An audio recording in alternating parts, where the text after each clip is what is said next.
walking in Roman footsteps. Bound for Rome, Andrea and Rosa live in New York City with their parents. They know that their great-grandparents and earlier ancestors lived in Italy. The girls' parents take them on a trip to Rome, Italy to learn about their family's past. After landing at the airport in Rome, they check into their hotel and then take a city tour. First, they see where their ancestors lived. Then the girls learn about some of the places built over 2,600 years ago. Among the ancient ruins, they see are those of the Colosseum, the Roman Forum, and the Teatro Marcello. After exploring more of Rome's historic streets, the family stops in the Piazza Novena for lunch. Shops and the cafes line outside its oval shape, and the center line outside its oval shape in the center artists gather to sell their paintings near the fountains. In the piazza, the family eats mozzarella and the potato panini.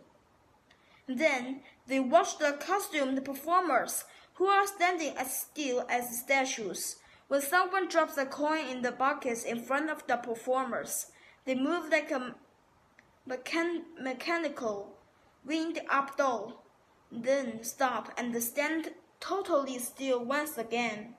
Dance to the past. The family buys gelato and walks among the art booths. The girls hear tinkling bells and notice a group of women dance as swirling skirts. The one of the dancers smells strangely. Right at the sisters, she draws Andrea and Rosa into the dance. When the woman says something to them in her native tongue. The girls flash worried looks at their parents, but their parents only smile at them and clap with the music. As the performers keep whirling the girls around, everything around them blurs. Andrea and Rosa feel dizzy, so they sit down by a fountain and search the crowd for their parents' faces. But something wrong. The crowd is now dressed in Asian-looking clothes. Instead of cars, horses and chariots have filled the streets. The girls look at each other with wide eyes, not understanding what has happened. Andrea feels a gentle touch on her shoulder. The gypsy woman who included them in the dance is next to her, talking, but now Andrea can understand her words. The dancer tells the girls, "You have been taken back into time to then learn how Rome was built layer upon layer. You must discover 3 places where the new is built on or around the old. Each time you do, you will get a surprise." The girls begin by taking a chariot ride to the Colosseum, but it looks different. The worn and broken red brick walls they saw on the city tour have disappeared, and its tall circular shape is whole again.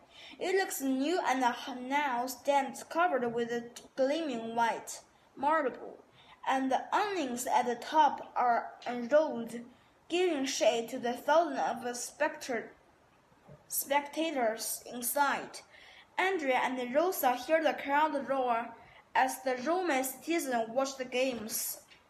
Rosa remembered hearing their family's tour guide explain that the marble once covered the walls, steps, and the seats of the Colosseum, and that when St. Peter's Basilica was built in Vatican City. On the other side of Rome, some of the Colosseum's marble was used to cover the floor. Suddenly, Rosa feels something heavy in her pockets and excitedly pulls out a gold coin to show. Andrea big grins spread across their faces. They're on the right track. From the Colosseum, they follow their rough stone straight up the hill to the Roman Forum. Andrea circles the arch and the Titus, building about 1804, looking for the road made of large stones that they had walked on the day before. They saw the road with their parents, but now it isn't there. Andrea realizes why. When this arch was built, people couldn't see the street either. It was covered by centuries of dirt. Augustus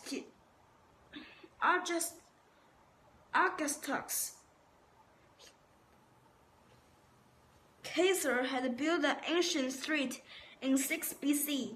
Almost 100 years later, Titus built the arch on top of the dirt. Even back then, the Romans were building on or around their past. Andrea feels a weight in her pocket. She pulls out the gold coin and waves it in triumph. The girls walk through the Roman Forum and up Capitoline Hill.